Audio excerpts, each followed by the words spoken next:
SL Vlogs YouTube channel එක subscribe කරලා නැත්නම් subscribe කරන්න ඉස්සරහින් තියෙන bell icon එකත් click කරන්න. අද අපි බලමු ගමේ රසට කොහොමද මාළු ඇඹුල් තියල් එකක් හදාගන්නේ කියලා. මුලින්ම අපි මාළු ඇඹුල් තියල් එක හදාගන්න භාජනය සූදානම් කරගන්න ඕන. ඒකට පිරිසිදු කරගත්ත කෙහෙල් කොළ කැබැල්ලක් අරගෙන දාගෙන කුරුඳු කොළ කෙහෙලෙත් එකතු කරගන්න ඕනේ.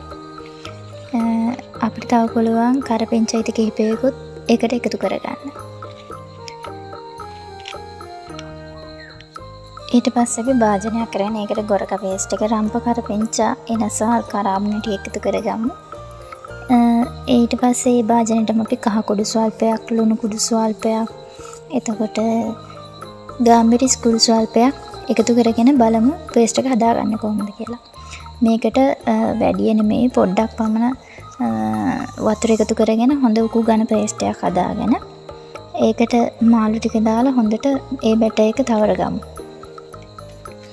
එතකොට හොඳට බැටර් එක හොඳට අනාගත්තාම තමයි මාළු වලට ඒ බැටර් එක උරාගන්නේ.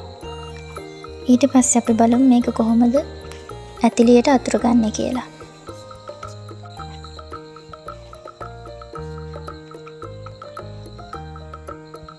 හොඳට දවටගෙන භාජනයට අපි අහුර ගන්න ඕනේ. එක උඩ එක තියන්න නැතුව භාජනයේ ඉඩ තියෙනවනේ. ඒ තියෙන විදිහට අතුරු ගන්න ඕනේ.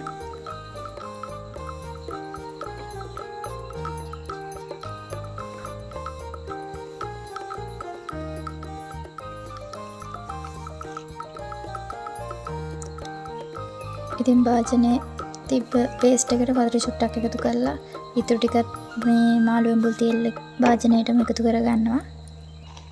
මද ගින්නේ තමයි මේක පිස ගන්න ඕනේ. මේ ඔබට පේනවා ඇති ලිපේ තියලා තියෙනවා. මේ විනාඩි කිහිපයකට පස්සේ දැන් හොඳ සුවඳක් එනවා මාළු ඇඹුල් තියල් එකෙන්. ඉතින් ඕගලන්ටත් පුළුවන් මේ විදිහට මාළු ඇඹුල් තියල් එකක් හදලා ඔබගේ අදහස් ආයෝජන කමෙන්ට් එකක් තියන්න.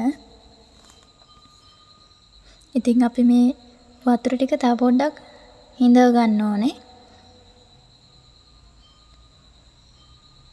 තව දෙයක් කියන්න ඕනේ මම මේක වැඩි කල් තියාගන්න නැත්තම් සුදු ලුණු එක්කව කරන්න පුළුවන්.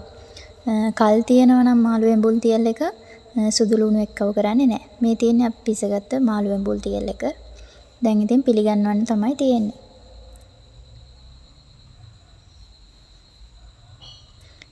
ඉතින් මගේ SL Vlogs YouTube channel එක subscribe කරලා නැත්නම් subscribe කරන්න.